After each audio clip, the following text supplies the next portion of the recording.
Hi there, what's going on? I hope you're all safe. Now, there's some very exciting news coming in. There are fresh rumors coming in about what Nikon might do with the next product launch after a long gap. Firstly, there is supposed to be a Nikon Asia event in the first week of June. And no one knows how big or elaborate this event is going to be.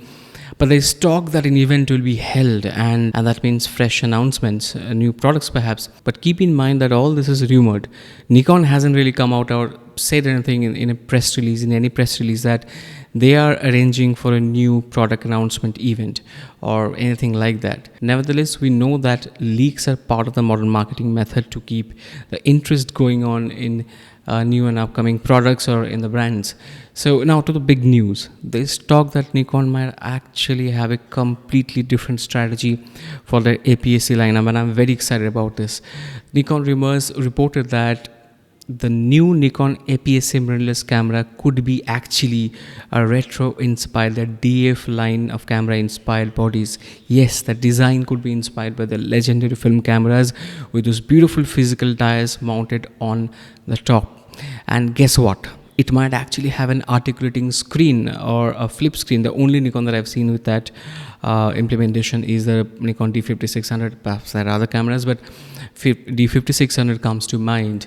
Look, an interesting APS-C body is absolutely important for Nikon right now, because all the enthusiasts don't commit about $2,000 or even let's say $1,200 to a camera when they first start out. People are looking at around somewhere between $500 to $700 for a camera body and hoping to get some nice small cheap lenses to start out with, right? So it happens gradually. That's why the interest takes on. Gradually you start investing in a system gradually, and that's why the Nikon D5600, the Nikon D3500 are such big sellers even today. Even today people are looking for them.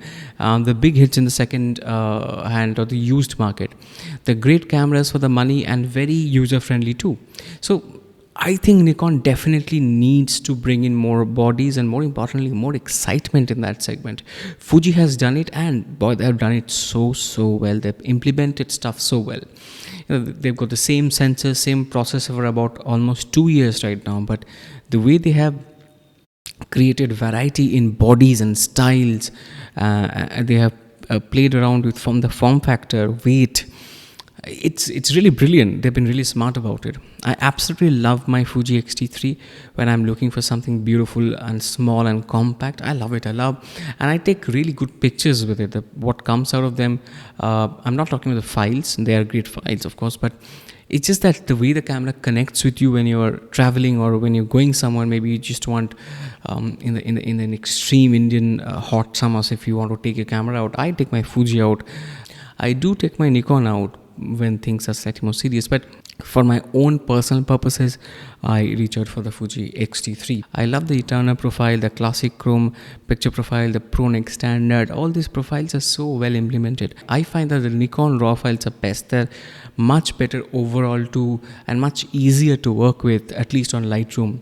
Although the Fuji files actually have more information in the highlight areas, usually, which is really great. The build quality on the Nikons are much better than the Fujis. Now, the reason I'm talking about Fuji suddenly, because that's the first thing that comes to mind when you hear about Nikon implementing a retro styled body, because Fuji has done it and they've been doing it for a few years now.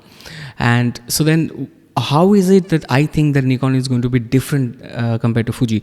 I think the file quality, I think the colors, the build quality, they are going to be great. And what Nikon can learn from Fuji is that if they are able to bring in some really beautiful film simulations. Their simulations right now are picture profiles right now they're nice, but I think they do not have the creative point of view that Fuji has brought in with their picture profiles. I think that is very important, especially because it's going to be appealing to a lot of people who are nostalgic about old film cameras. The build quality on the Nikons have always been really good, much better than the Fujis. The Nikon lenses are all weather sealed and they all autofocus beautifully and silently and smoothly, which is not the case with Fuji. So if this rumor is true, then Nikon would be strategically separating their full frame lineup from their APS-C lineup for two very different audiences and purposes. The full frame cameras will be for prosumers and pros with at least a few years of experience in photography and video. And the APSC line will be for learners and people who cherish the beautiful classic Nikon bodies, those who will buy something like it just for its romantic and nostalgic value. Now think about it from a learner's point of view. With all the dials on top, it becomes just so easy to move out of the auto modes, visually see what is what, and play with the exposure triangle from day one when you get such a camera.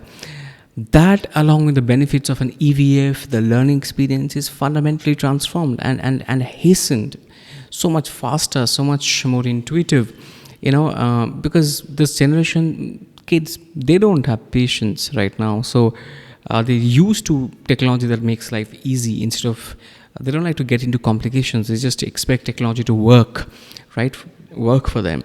So that is why I think the mirrorless experience with an implementation like all those physical dials on top, they're going to be really, really easy for someone who is new and picking up a camera right now, a mirrorless. It's going to be very easy to learn.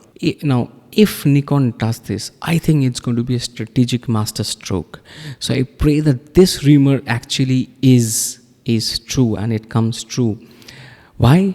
Because think about it. At one hand, this will bring in many, many film and Nikon lovers back into the Nikon family, if they ever left. If not, it will tempt them to buy a Nikon again in 2021, and that too a mirrorless, at a time when Nikon is transitioning from DSLR to mirrorless aggressively. On the other hand, this will recruit tomorrow's photographers into the brand with the heft and might of Nikon's glorious history and its romantic past. There's just one thing that's going on in my mind, however.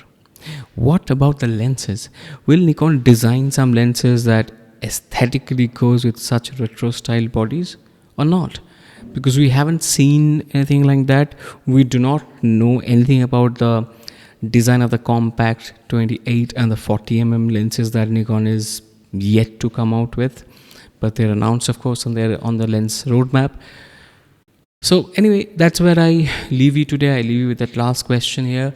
Share your thoughts, ideas, and excitement, more importantly, in the comment section. And if you have enjoyed this video, please subscribe, and it's absolutely free.